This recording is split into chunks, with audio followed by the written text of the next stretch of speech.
L'objectif de cette vidéo est de vous présenter la notion d'espace vectoriel. Cette notion est très importante pour la suite du cours de mathématiques en sup, parce qu'elle est en effet à la base de tout ce que l'on appelle l'algèbre linéaire. Alors, la définition d'espace vectoriel est une définition qui est extrêmement formelle, comme vous avez pu le constater ou comme vous pourrez le constater si vous avez parcouru ou si vous parcourez le cours relatif aux espaces vectoriels, le chapitre 20 dans le poly. Et pour illustrer cette définition et pour vous la faire comprendre, j'ai choisi de vous faire ici un petit exemple, un exemple simple qui motive cette définition. L'exemple simple est le suivant. On travaille dans R2, c'est-à-dire dans le plan réel usuel, et dans le plan réel usuel, vous avez déjà défini la notion de vecteur. Vous avez appris à travailler avec les vecteurs depuis votre plus tendre enfance, c'est-à-dire depuis la seconde. Ici, on va prendre une convention un peu différente par rapport à celle que vous avez utilisée pré-bac. C'est-à-dire que nous, ce qu'on va appeler un vecteur dans R2, ici, dans cet exemple-là, ce sera systématiquement un vecteur dont l'origine est le point O. C'est-à-dire que pour vous, je pense, si je pense pas m'avancer et dire trop de bêtises, en affirmant qu'un vecteur, pour vous, c'est une flèche, et puis une flèche qui peut être placée n'importe où dans le plan. Ici, pour nous, un vecteur, ce sera systématiquement un vecteur qui a pour origine O, l'origine de R2. Et donc, il y a deux opérations que vous avez appris à faire, justement, alors dès la seconde, pour le coup, c'est lorsque vous avez un couple de vecteurs, lorsque vous avez deux vecteurs U et V dans le plan, vous êtes capable de définir un nouveau vecteur qui s'appelle la somme des deux et que l'on note vecteur U plus vecteur V. À un vecteur U, un vecteur V, on est capable d'associer un nouveau vecteur qui est la somme de U et de V que l'on construit en appliquant la règle du parallélogramme. Et il faut imaginer que c'est un parallélogramme. Ici, comme d'habitude, je ne me suis pas amélioré en dessin malgré le confinement. Il y a une autre opération que vous êtes capable de définir sur les vecteurs, c'est la multiplication par un scalaire, c'est-à-dire quand vous prenez un nombre réel, lambda, et que vous prenez un vecteur, u, vous êtes capable de donner un sens au vecteur, donc lambda fois u. Typiquement, sur l'exemple que j'ai pris ici, on prend le vecteur u, le vecteur moins u, c'est-à-dire moins 1 fois u, vous êtes capable de le construire, et puis si je vous demandais de construire deux fois le vecteur u, ou 3 fois le vecteur u, ou 2,5 fois le vecteur u, vous seriez capable également de le construire. Donc, qu'est-ce que l'on a fait ici? En fait, ici, on a défini finalement deux opérations, deux lois. Une loi plus, une addition, et une loi qui est une multiplication par un scalaire. Et ces deux lois, elles vérifient tout un tas de propriétés qui sont des propriétés évidentes lorsque l'on se place justement dans cet exemple de R2.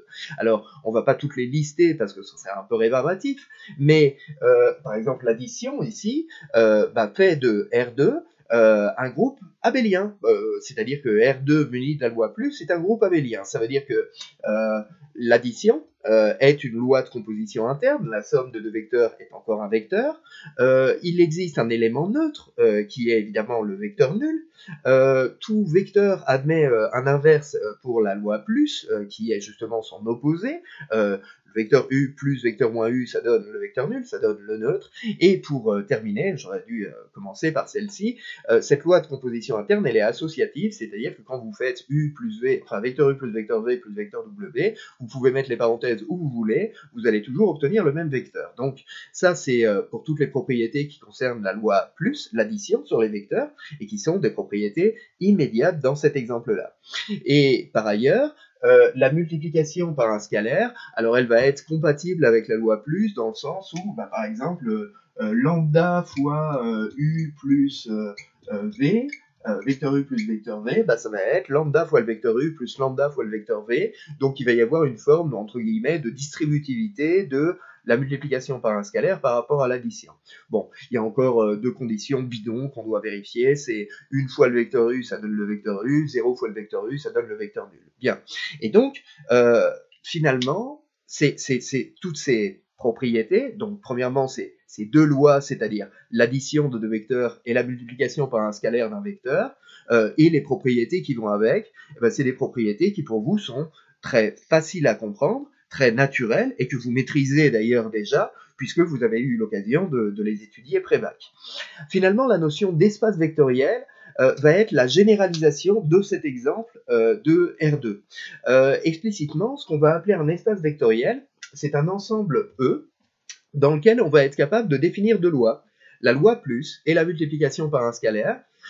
C'est-à-dire on va être capable de faire de E finalement un groupe abélien, si on veut résumer tout de suite.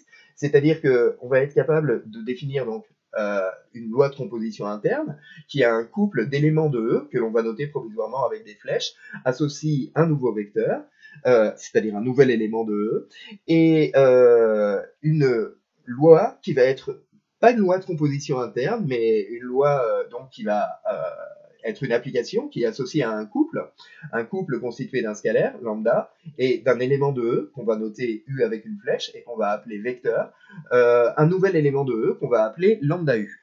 Donc, lorsque on aura ces deux lois qui seront définies sur l'ensemble E, et que ces deux lois vérifient donc toutes les conditions qu'on a citées précédemment. Donc la loi plus, c'est une loi de composition interne, elle est associative, elle est commutative, il y a un élément neutre, et ainsi de suite, et ainsi de suite, et ainsi de suite. Et ben on pourra dire E est un espace vectoriel.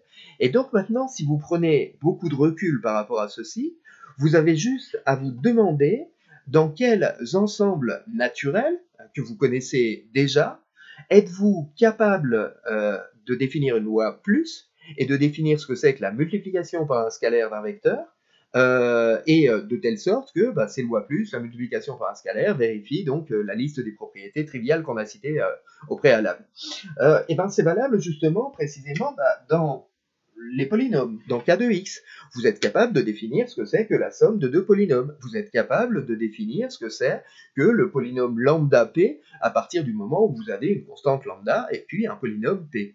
Donc, il est encore immédiat que les lois, l'addition de deux polynômes, la multiplication d'un polynôme par un scalaire, vérifie tout ce que l'on attend de la loi plus et de la multiplication par un scalaire. Donc p plus q est égal à q plus p, le polynôme p plus le polynôme nul, ça donne le polynôme p, p plus q plus r, ça fait p plus q plus r, où vous mettiez les parenthèses, et ainsi de suite, et ainsi de suite, et ainsi de suite. Donc k de x, comme il est muni d'une loi plus et d'une multiplication par un scalaire, ça va être un exemple d'espace vectoriel, et qu'on va appeler l'espace vectoriel des polynômes à coefficient dans K.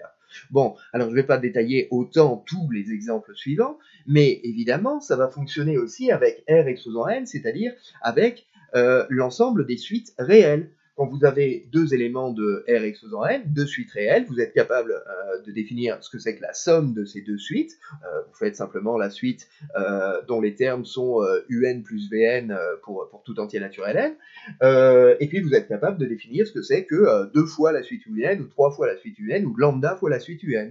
Et donc l'ensemble des suites réelles va aussi être un espace vectoriel et qu'on va appeler l'espace vectoriel des suites réelles.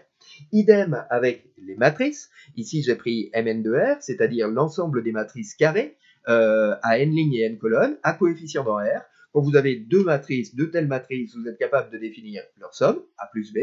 Vous êtes capable de définir 2 fois la matrice A ou 3 fois la matrice A ou lambda fois la matrice A. Donc vous avez aussi une multiplication par un scalaire qui est définie à l'intérieur de ça. Donc on définit de la sorte ce qu'on va appeler l'espace vectoriel des matrices carrées de taille n à coefficient réel. Pour finir, ça va aussi marcher avec les fonctions. J'ai pris ici un exemple d'ensemble de fonctions, donc l'ensemble des fonctions qui sont continues sur i, sur un intervalle i de r, et à valeur dans k, avec derrière k égale r ou c. De nouveau, quand vous avez vous êtes capable de définir une loi plus, vous êtes capable de définir la multiplication par un scalaire, donc la somme de deux fonctions, vous savez faire, lambda fois la fonction f, vous savez lui donner un sens, et bien c'est pareil, cet ensemble-là va être un espace vectoriel, l'espace vectoriel des fonctions continues sur l'intervalle i et à valeur dans k.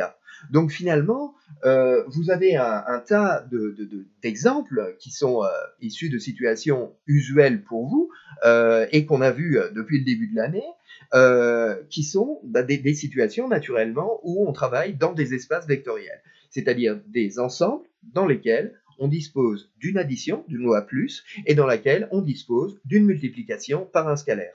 Donc voilà ce qu'est la notion d'espace vectoriel. Finalement, c'est une notion qui est très simple à comprendre parce que c'est juste finalement une généralisation, mais un copier-coller adapté de quelque chose que vous connaissez très bien déjà, au moins dans le plan réel. Dans le plan réel, vous savez faire la somme de deux vecteurs, vous savez multiplier un vecteur par un scalaire, et bien là, finalement, la notion d'espace vectoriel généralise cette situation et vous dit qu'un ensemble dans lequel vous avez une loi plus et une multiplication par un scalaire qui vérifie tout un tas de propriétés, donc associativité, commutativité, existence d'un élément neutre, etc., etc., etc., tout un tas de conditions banales finalement, vous permettent, c'est ça un espace vectoriel, c'est un espace qui est muni de deux telles lois. Donc, retenez que K de X, R exposant N, l'ensemble des suites réelles, Mn de R, C0 de I à valeur dans K, et ben tout ça, ce sont naturellement des espaces vectoriels. Donc en fait, la question piège, ce serait plutôt de vous poser la question dans l'autre sens. Est-ce que vous connaissez un ensemble naturel qui n'est pas un espace vectoriel parmi les ensembles qu'on a vus depuis le début de l'année? Il n'y en a pas des masses. Vraiment, il n'y en a pas des masses. Peut-être que le seul qu'on pourrait donner, comme ça, naturellement, c'est Sn, par exemple, le groupe des permutations, parce que dans le groupe des permutations, il n'y a pas de manière, disons, naturelle de définir ce que c'est que la somme de deux permutations. Il n'y a pas de loi de composition interne qui soit commutative, naturellement, dans Sn, ni de multiplication par un scalaire qui permettent de dire, qui permettent d'affirmer Sn est un espace vectoriel. Voilà, donc voilà pour cet exemple-là, voilà pour cette illustration de la notion d'espace vectoriel. Et en fait, je pense que c'est vraiment quelque chose qu'il faut avoir en tête lorsque vous commencez l'étude de l'algèbre linéaire et que la première définition que l'on vous donne est celle d'espace vectoriel parce qu'elle est très très formelle. Mais c'est ça qu'il faut avoir en tête, c'est ce petit dessin en quelque sorte qu'il faut avoir en tête pour comprendre cette notion-là. Alors on la développera évidemment très très très prochainement en cours, puisque ce sera donc l'objet du très prochain chapitre que l'on va étudier. Voilà, bonne suite de journée à vous et à très bientôt. Au revoir.